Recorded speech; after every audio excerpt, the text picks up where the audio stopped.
Good morning, and thank you, Corey. Again, my name is Patrick Baker. I'm the city attorney here in Charlotte. I wanted to discuss with you some of the frequently asked questions about redistricting. The first question is, what is redistricting? Redistricting is the process of drawing new boundaries based on population to ensure proper representation. Municipalities are required to comply with the one-person, one-vote rule, but can only redraw districts after census or annexation involving significant population changes. Charlotte last updated its district boundaries in 2010 under the redistricting process. Why is redistricting required? Charlotte is redistricting as required by law after a decennial census when local district population numbers have changed significantly. These population imbalances go against the one-person, one-vote legal principle of ensuring all districts are about the same size and population. According to the rough local level 2020 census data released in August of this year, Charlotte's total population of 879,188 divided across 7 council districts should equal about 125,298 people per district. However, 6 out of the 7 district populations are substantially out of balance and do not equal that number. Third question, why has our local election been moved to spring of 2022? The U.S. Census Bureau announced earlier this year that the release of the 2020 census data would be delayed from March, which it typically is received, until August or September of this year. This delay pushed statewide redistricting efforts to the fall of 2021. The North Carolina General Assembly also passed legislation delaying municipal elections until the spring of 2022. Charlotte's municipal primary elections will be held on March the 8th, 2022, and the municipal general election will be on April 26, 2022. I'd now like to introduce our redistricting committee chair and District 2 council member Malcolm Graham, who will speak on the committee formed, their goals, and how the public can get involved in this process.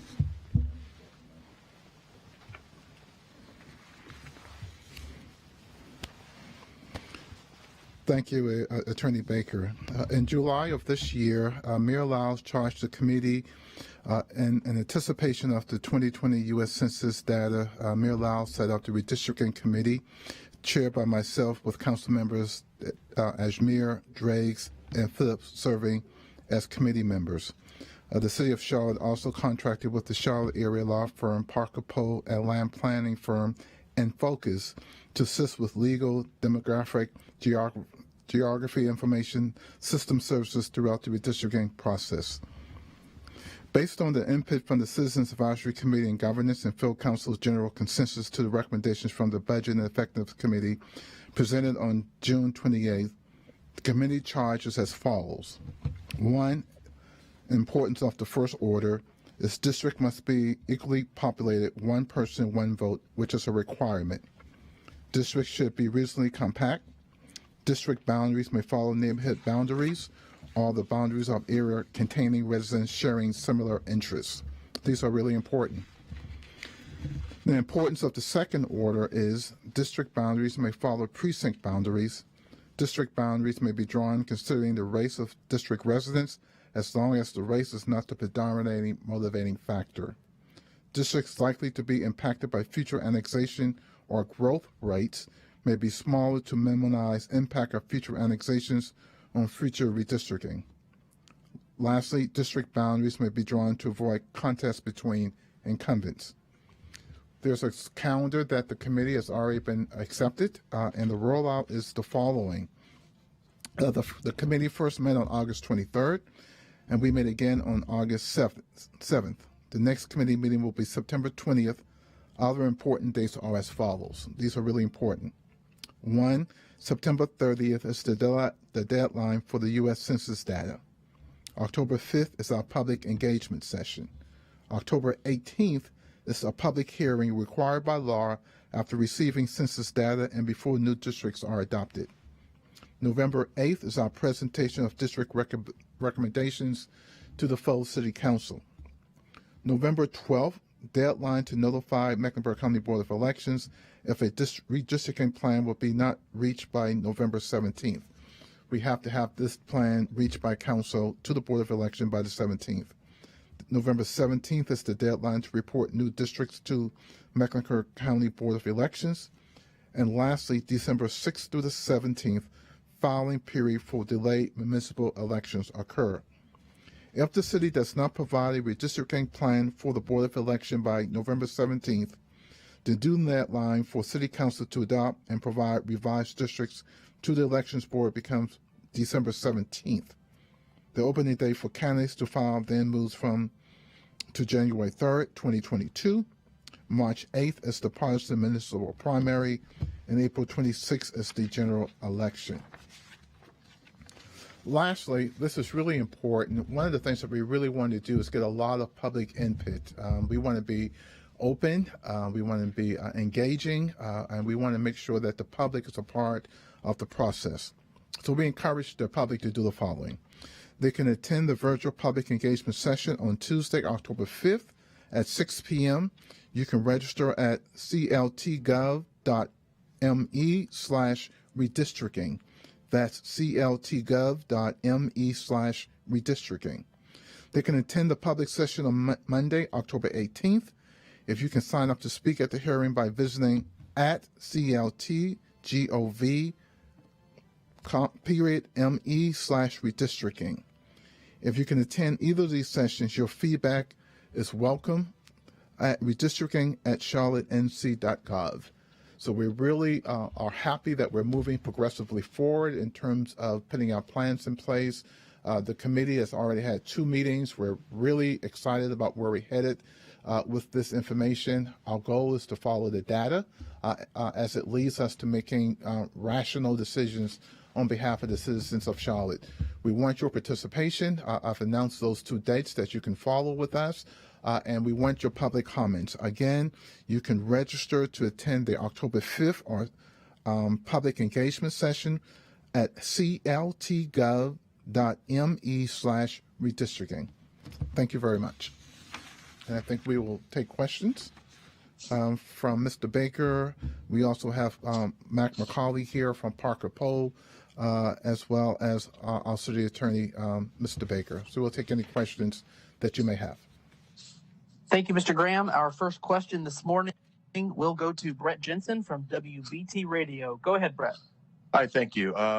Curious, I'm not sure if this is a legal aspect or if this is for you, Malcolm, but in terms of, we've seen Tark Bakari, city council member, say that he would like another district added to it and maybe one less general seat. And then you've also had Braxton Winston said, well, let's keep the general seats, but let's add one more district. Either way, both would like to add a district.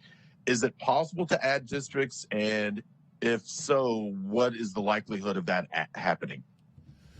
The goal and objective of the committee is to follow the charge as presented by the mayor and council. Adding an 8th additional district or deleting an at-large one to accomplish that was not embedded in the charge that we were giving by the mayor and the council.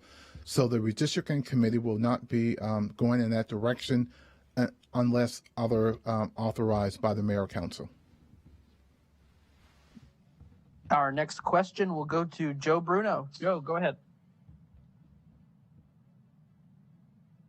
Hello, everybody. My question is, so what will the process be like? I guess this is for Mac. Are you going to present one map that the committee will consider, or are you going to produce multiple maps with different scenarios that the committee will then vote out of committee to full council? As the consultant, we're going to take our direction from the redistricting committee, but we will always present a least change map. We'll present any other maps that the committee tells us the parameters they wish to see a map drawn by. My guess is that by the time this is over, the committee will have looked at somewhere between 5 and 10 different variations of maps.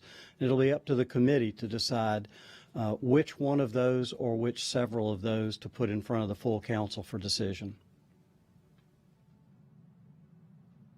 Our next question will go to Allison Kuznets of the Charlotte Observer. Allison, when you're ready, go ahead.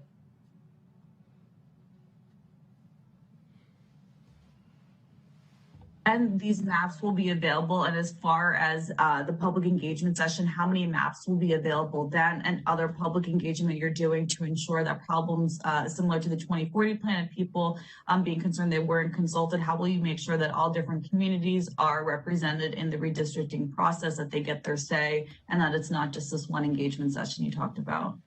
Thank you very much for the question. Our goal and objective is to be as transparent as possible and to communicate, educate, and engage the public along the way. That's one of the reasons why we're doing this press conference here today, to ensure that you guys can help us get the word out about what we're doing, when we're doing it, and why we're doing it. We also will be sending information out, engaging the public through all the city's public communication channels, IB, Facebook, Instagram, those things that the city uses to communicate with the public. And so we're going to do it that way as well. All of our meetings are open and available to the public online. So when we meet again, they can sit in those meetings and watch what we're saying and what we're doing. We have established the two public hearing and the public engagement session, and I gave out the links for those individuals to register and be involved in that.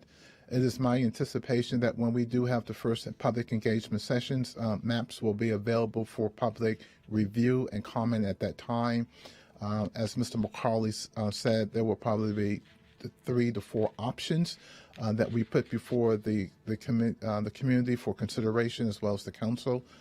So there'll be probably a plan A, B, and probably a plan C that we'll put out for consideration. Our next question will go to Jonathan Lowe from Spectrum News. Good morning, Jonathan. Go ahead when you're ready.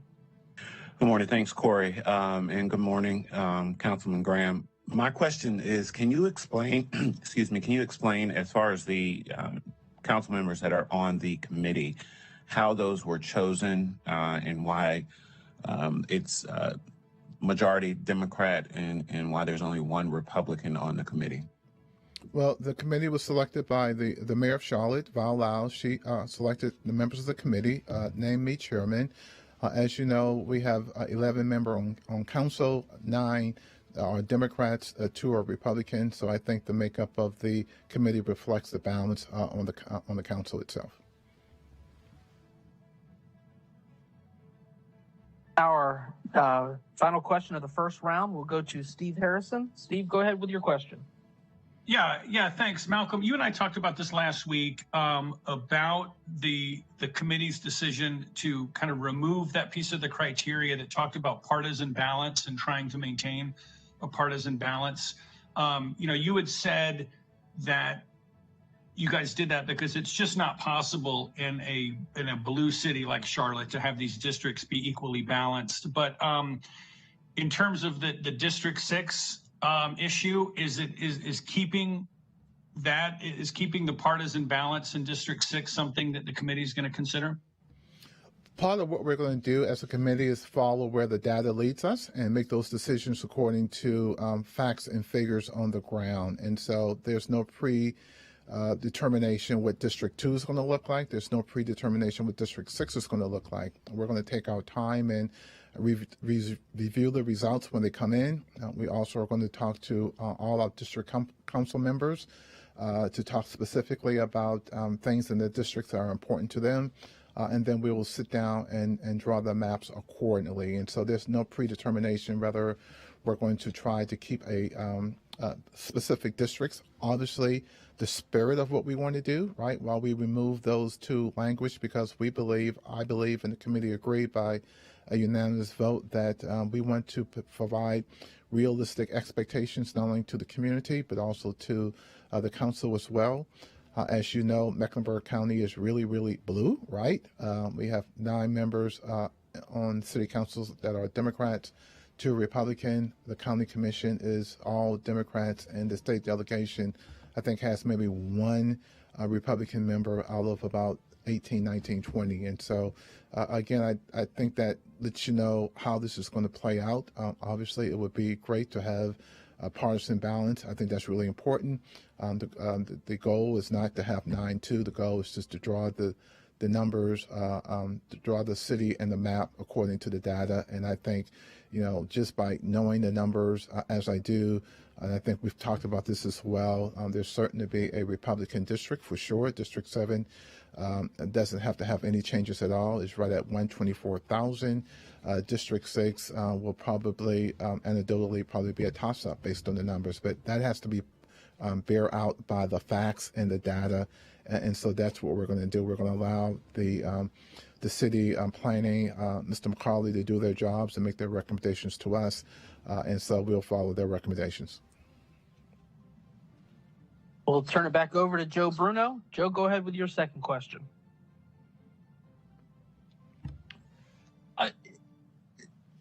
Do you feel? Sorry, let me see how I want to phrase this. Is there any concern that the eyes are on Charlotte to see how Charlotte approaches creating these new maps? Do you feel like Raleigh is paying attention to what Charlotte does as they get ready to create their own maps for congressional districts, for example?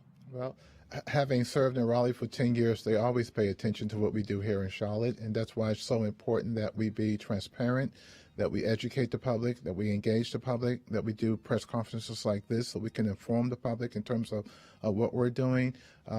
Whether you're in Raleigh or Charlotte, the numbers are the numbers are the numbers, right? They don't change based on your location. And based on what I said earlier in terms of the demographics on the ground as we speak, the demographics that we hope to get in by September 30th will lead us to what we do. Our next question, we'll go back to Brett Jensen. Brett, when you're ready, go ahead. Thank you.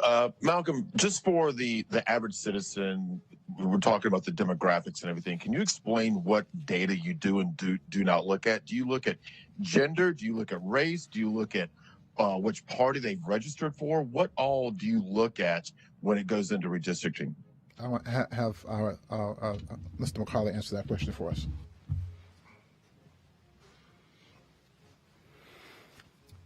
The data that the committee will have available to them if they're interested is total population in the precincts. And one of the things that we're going to try to do is keep the basic building block as the precincts. So all the data is going to be sliced at precinct level. They'll have total population of the precincts. They'll have party registration in the precincts. And if they're interested, we can pull up actual voter participation in that precinct. Age is not necessarily an issue. Gender is not an issue. Sometimes folks will ask about population over 18 to get a sense of voting age population, but when you're rank ordering the things people want to generally know about, that's near the bottom of the list.